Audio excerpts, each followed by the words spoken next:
The auditory brainstem response. It goes by other aliases, the brainstem auditory evoked response or potential for one. Another alias, Bigfoot. The response itself is always around, regardless of whether we're recording or not. It's up to us as cryptologists or audiologists to make sure our settings are right to spot it. It's an early response in reference to other auditory evoked potentials, and it's got a short latency, with wave 5 falling between 5 and 7 milliseconds in the average adult system without being excessively taxed. These 5 peaks are a measurement of synchronous neuron firing, so what we want to see is distinct peaks telling us that the neurons are working together. The ones that matter most and will help us follow the wave down to threshold will be a nice clear waves 1, 3, and 5. Working with the parameters that we're recording with will help make these waves as visible as possible. The ABR is a great tool to estimate hearing thresholds in hard-to-test populations, as well as in testing the integrity of the auditory system through the level of the brainstem. While the physiological response doesn't change, how we choose to record and present the ABR can easily change how it looks to us. Think of it like the camera settings we use to catch a photo of Bigfoot. It won't change if he's here or not, just if we can see him with our recording equipment. Every ABR software looks different, so try to take some time to figure out where to manipulate these settings, even if you may be using a known protocol. Understanding what you're changing will help you troubleshoot when you need to. Clinically, the ABR is recorded as either a 1-channel or 2-channel montage. With either of these, your report will look the same. You're trying to find either the presence or absence of a wave, or look at the latency, and this will always be taken off the ipsilateral recording. When you add the 2nd channel, or the contralateral recording, you're using that as a reference point to mark your wave 5. In a 2-channel recording, your electrodes will be with the non-inverting electrodes on the backs of the earlobes or the mastoid bone. The inverting electrode will be at the vertex of the head, or CZ, or high forehead, or FPZ, which I think is easier when someone has hair. Your ground electrode will be on FZ, or low forehead. The 1st channel is the left ear to the vertex, and the 2nd channel is the right ear to the vertex. In a 1-channel recording, the setup is just about the same, but rather than channel 1 and 2, one electrode, specifically the one of the non-test ear, will not be plugged in, with the test ear going in the non-inverting slot of the preamplifier. The remainder of the electrode array remains the same. The goal when getting impedances in the electrodes is to make sure they are low and close to each other. Measuring impedances is a must before beginning testing. Why? Too high of impedances will create additional noise that makes the ABR recording less clear because it signifies a poor adherence to the skin. When checking impedances, the goal is that all values are under 5 kiloohms and within 2 kiloohms of each other. When filtering, the primary goal is to minimize the noise effects while maintaining the waveforms of the ABR. For that, it's important to know where the spectral energy is in an ABR, both the lower frequency and the higher frequency. A low frequency component of the ABR is about 20 Hz, and it comes from the baseline energy shift of the auditory system being activated. The peaks themselves generate spectral energy at about 1,000 Hz. Because of this, the range needs to be represented in the ABR. However, most noise is low frequency as well, and clinicians need to manage the trade-off of additional low frequency information being recorded, but because of that, letting in more noise. Regardless, the filter used should be consistent with the norms of the clinic that you're at performing the test. Some common bandpass filters for ABRs include 30 to 3,000 Hz, which lets in more noise, or 100 to 3,000 Hz, or even 150 to 3,000 Hz. When recording the ABR, closing off the time window too much may leave part of the response, like the latest component, wave 5, just outside of the frame we can see. I think of the time window like a picture frame of what we're looking for. Plenty may still be out of bounds if we pick the wrong dimensions. While seeing Bigfoot's big foot is part of the picture, it's crucial to get the rest of his body in too. How do we know we have the right size frame? A typical adult wave 5 falls at or before 7 milliseconds, so we want to make sure that's included, plus some extra room in case of any pathology that may delay wave 5. Depending on the norms of the clinic you're in and any predetermined protocol, this could have a different range depending on who you're learning from. I think a safe bet is around 12 to 15 milliseconds. There are some things that change the latency of wave 5. We could increase the stimulus rate to overdrive the auditory pathway. We could test someone younger without a fully developed auditory system, or we could lower the stimulus intensity, all of which extend the wave 5 latency. In this case, the frame we're recording needs to be larger to account for those differences. The intensity you test at can depend on what exactly you're looking for. However, you will only see a true ABR response above the threshold of hearing as this sound activates the neural firing. Because of this, as you start testing, you want to make sure that your intensity level is higher than you assume patient hearing level to be. My preference is typically starting at about 80 dB NHL or normative hearing level. There can be instances that this can change, but that'll be dependent on your test protocol and what exactly you are seeking from the testing. In ABR testing, a few stimuli are the most clinically relevant: clicks and tone bursts. Speech has been used in research, but as of the recording of this video, that has not made its way into the average clinic. Clicks are a broadband stimulus that represent the range of 1,000 to 4,000 Hz best. Many clinicians will use the click as an estimation of hearing at 2,000 Hz specifically, as that is what it typically best aligns with. Clicks also show synchrony best because of how short of a sound they are. The shorter the duration of the sound, in this case 100 microseconds, means that the synchrony in the peaks will make them cleaner and easier to distinguish.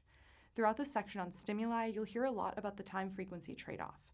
As a stimulus is more time-specific, like something as short as a click, it's less frequency-specific, which makes sense when thinking about the click as a broadband stimulus. The opposite is true as well. With more frequency specificity, the stimulus will have to be longer. This is the case in tone bursts. They're more frequency-specific, which is helpful when trying to estimate the audiogram, but they're harder to read because they don't have that same level of synchrony as a click. This is especially true at 500 Hz, which is generally known to be a messier recording, even in the best of times. However, frequency-specific stimuli are crucial for using the ABR to estimate hearing thresholds across the range of hearing.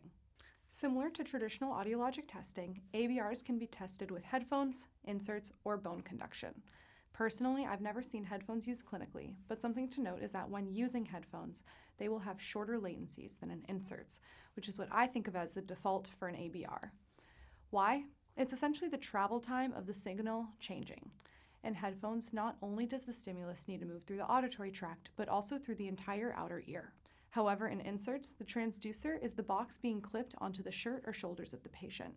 Then, that stimulus sound needs to move up the tube, through the insert and ear canal, and then through the auditory tract.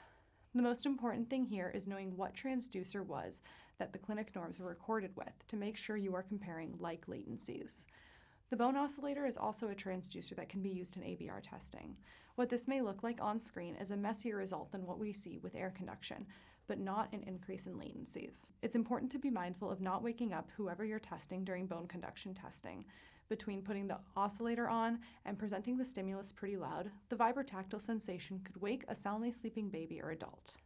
Before moving to bone testing, make sure you've recorded everything you can in air, just in case that's the last thing you can record. Similar to behavioral testing, a full look at someone's hearing loss, or lack thereof, cannot be done without including bone conduction testing. When looking at stimulus rates, the first thing you may notice is how uneven they are. Rates like 9.1 per second, 27.7 per second, or 89.1 per second are all reasonable rates for an ABR. The numbers with decimals are used to avoid common sources of electrical noises, clean, even cycles on whole numbers. Still, there's a lot of variation between those rates alone. So why may I pick 9.1 for my first patient and 27.7 for my second? One of the considerations is the age of the patient. For a child, a faster rate, like 19.1 to 27.7, would result in a clearer ABR. Up through about the age of 13, the neural maturation of a child means that the stimulus rate of the ABR will have more effects on neural synchrony, which isn't quite done developing yet. As someone approaches adulthood, however, a slower rate will give rise to a more robust wave 1, as rates above 20 per second can lead to increases in latency and decreases in amplitude. The slower rate of something near 9.1 per second would give a clear wave 1 on a fully developed auditory system, so a slower stimulus is used with an adult for testing. Again, dependent on your own clinical protocols, different higher and lower rates may be used, so take note of what you see and explore why those rates were picked. The amplification parameter is how much we are, amplifying the wave we're looking at. It's like the zoom on your camera when you take a photo from far away. You'll be able to see things that are smaller, but you also could be blowing up something totally irrelevant if you're not mindful. The ABR is still a tiny electrical response, so we're trying to make that visible and be able to interpret that when we see it on the screen. However, the line we walk is amplifying it too much and making noise look readable as a wave when there may be nothing of value there. Many pieces of ABR equipment also have the ability to stretch the intensity of the recording, which is especially useful at lower intensity stimulation. Typically, the amplitude amplification will be between about 100,000 to 150,000, but clinically, I've personally only seen it at 100,000.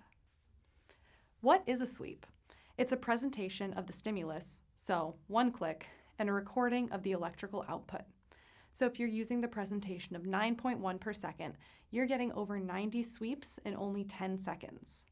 As we get more sweeps, we're essentially getting more and more copies of the nerves of the auditory system responding in bursts of activity, all time-locked to the stimulus. It's also helping tune down the noise, which isn't getting re-recorded with each stimulus. On your Bigfoot camera, each additional sweep in good condition is focusing your camera more and more to get a clean picture of the elusive Bigfoot. Each sweep through will make the ABR clearer and clearer to help pick peaks. How many sweeps do we want? Again, the ABR is a small response, so we want to be confident that we're teasing it apart from the noise.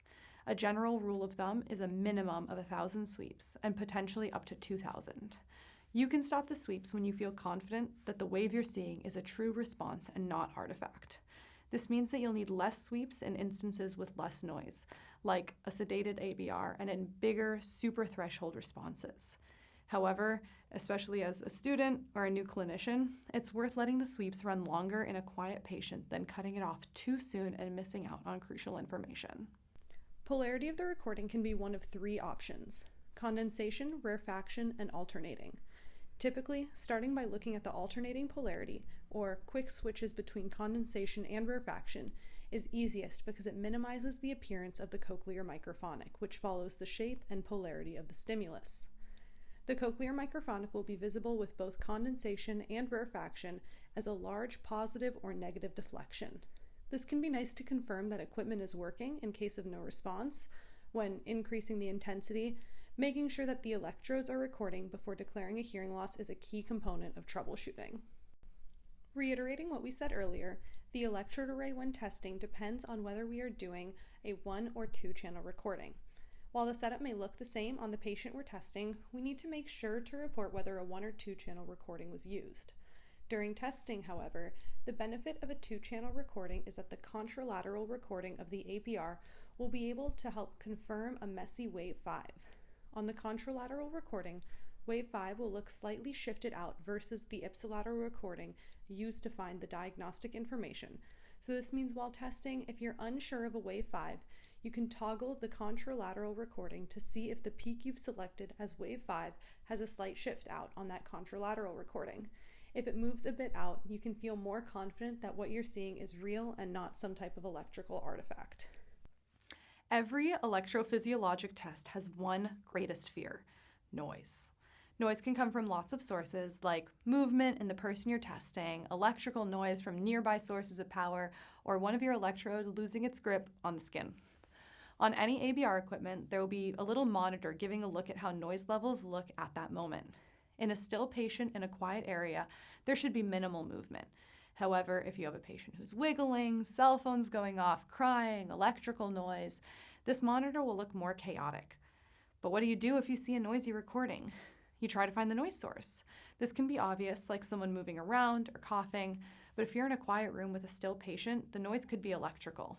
This would be a good time to unplug any unnecessary devices, remove phones and other electronics from the room, and in cases when this still doesn't help, slightly modifying your stimulation rate as electrical noise may fall at a similar frequency. Noise on the ABR makes it more difficult to see the waves you're looking for and may lead to an inaccurate reporting of results. If you can find a result or wave once, that's nothing. To be able to repeat it shows with better reliability that the wave you're seeing is real. Think of it like seeing Bigfoot. If you get a photo of Bigfoot alone on your hike in the woods, there's a 50-50 shot you're just dehydrated at the end of a long day and you're overinflating a blur on your screen. But if you get 2 photos of Bigfoot, someone is way more likely to believe you. In short, 1 recording isn't enough to make a definitive statement. 2, or better yet, 3 recordings near threshold are a necessity to confirm it's an unclear response or a blurry photo of Bigfoot or something real. If your parameters are your camera settings to see Bigfoot, your report is the press release to make sure that everyone else understands that you saw Bigfoot and what that could mean. The recommendations from your report will be passed on to other professionals and the patient or their family, so it's important to be clear, direct, and to not make any recommendations or diagnoses that are outside the scope of practice for audiologists. In essence, the way an ABR is reported will rely on the significant changes in latencies or presence and absence, regardless of what the test is. The ABR can be used clinically for neurodiagnostic testing for retrocochlear lesions, estimated hearing sensitivity in hard-to-test populations, used as a screening in a newborn hearing screening protocol, intraoperative monitoring, and ruling out or diagnosing auditory neuropathy. Knowing the difference in these applications will help you understand how protocols differ. For example, a key part of neurodiagnostic testing is overdriving the auditory system. This is done at the same intensity level as the initial baseline click, but increases the stimulus rate, which will in turn make the absolute latency of wave 5 longer. However, in threshold estimation, the rate is maintained during the entirety of testing, while the stimulus type, frequency, and intensity are all changed. Typically, wave morphology will be a small but necessary portion of your report. Morphology looks at the shape of the wave and if that looks enough like a textbook photo. Do you see nice clean peaks, or is it a bit more challenging to read? At superthreshold measures, do you have a defined waves 1, 3, and 5? Looking at morphology is subjective, but by looking at more and more ABRs, you begin to develop your own rules to what is a response with good morphology to a more questionable response. The part of your report with the strongest determining factors for recommendations and next steps is the latencies. How long from the onset of a sound were you able to visualize a consistent response to the sound? How long passes between different parts of your response? Those would be known as your absolute and interpeak latencies, respectively. Looking at patterns can help determine what may be going on and getting a solid picture of what hearing may look like before behavioral testing can be performed. The components of that are what we are looking for with waves 1 through 5, with 5 being the largest and most important, and the interpeak latencies of 1 to 3, 3 to 5, and 1 to 5. The first clinical decision to make is if the latencies are normal or not. For that, you would need to be comparing to clinic norms, which would be developed for all clinic equipment on people with known hearing thresholds with their age recorded. By comparing to these developed norms, you can assess if a latency is delayed and if there are bilateral deficits. It's also important to note if there is a clinical norm developed between the ears, as symmetry is very important in the ABR. Why does absolute versus interpeak need to be recorded? When trying to determine the nature of a hearing loss, conductive and sensory neural will show different patterns in latencies. Conductive hearing loss, as we know, is a normal cochlea and neural pathway, but sound struggles to make it through the outer and middle ear for whatever reason. This causes an increase in absolute latencies as sound cannot make it to the cochlea, but interpeak latencies stay within normal limits. The neural relay stations are functioning as we would expect as sound makes it to the inner ear and beyond. In sensory neural hearing loss, the inner ear and beyond is the site of damage, so the cochlea and neural pathways are affected. That means that not only will absolute latencies be outside of the normal range, but interpeak latencies will also be longer than the normal range. Of course, individual patients will have some variation, but following these patterns will help clarify your general picture. You did it! You caught Bigfoot and exposed him to the public! Or, you recorded an ABR and interpreted your findings. More and more comfort will come from practice, and refer to your professors, your supervisors, your colleagues, and do plenty and plenty of practice peak picking.